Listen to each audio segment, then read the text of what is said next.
সকলোকে স্বাগতম জনাইছোঁ মোৰ নতুন এটা ভিডিঅ'লৈ। আজি মই আপোনালোকৰ ওচৰলৈ বস্তু এটা লৈ আহিছোঁ। আপোনালোকৰ বাৰু কাৰোবাৰ ক'লা তিলৰ লেখীয়া গুটি মুখত বা ডিঙিত ওলাইছে নেকি? তেন্তে ওলাইছে। এই বস্তু 4টা লগাওক, আপোনালোকৰ গুটি নাইকিয়া হ'ব। মোৰো ওলাইছিলে, মই লগাই এতিয়া সম্পূৰ্ণ ভাল পাইছোঁ। গুটি এটাও নাই আৰু এই গুটিটো বহুতো দেখিবলৈ বেয়া লাগে। সেইকাৰণে মই নিজে প্ৰমাণ পোৱাৰ কাৰণে মই আপোনালোকৰ ওচৰত আজি শ্বেয়াৰ কৰিছোঁ। প্ৰথমে মই লৈছোঁ মৌ জোল আধা চামুচ আৰু এল'ভেৰা জেল আধা চামুচ লৈছোঁ।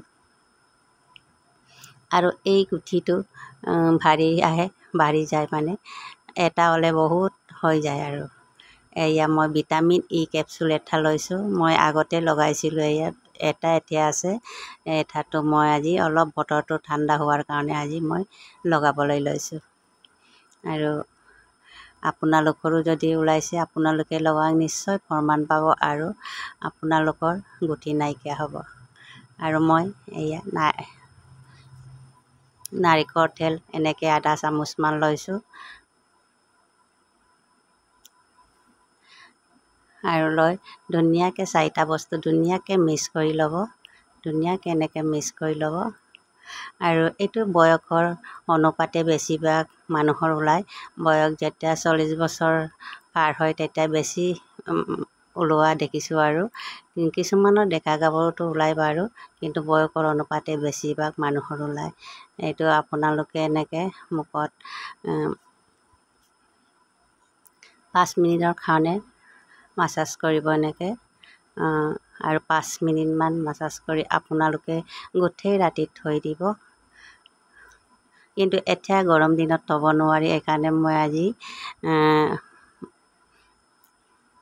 5 মিনিটৰ পিছত আৰু লগে লগে ধুই পেলাম। আৰু এতিয়া 5 মিনিটমান এনেকৈ মাছাজ কৰি ঠাণ্ডা পানীৰে ধুনীয়াকৈ ধুই দিম। আৰু এই গৰমত ৰাখিব নোৱাৰোতো, ঠাণ্ডা দিনত আপোনালোকে গোটেই ৰাতি ৰাখি থ'ব আৰু ৰাতিপুৱা উঠিয়ে মুখখন ধুনীয়াকৈ ঠাণ্ডা পানীয়েদি ধুব। একো চাবোন ফেচ ৱাছ ব্যৱহাৰ নকৰিব, এনেকৈ অকল ঠাণ্ডা পানীৰে ধুই পেলাব।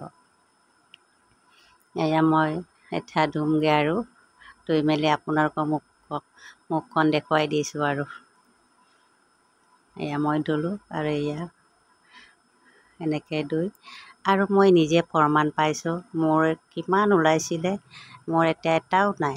আপোনালোকে ব্যৱহাৰ কৰক, নিশ্চয় আপোনালোকৰো নাইকিয়া হ'ব।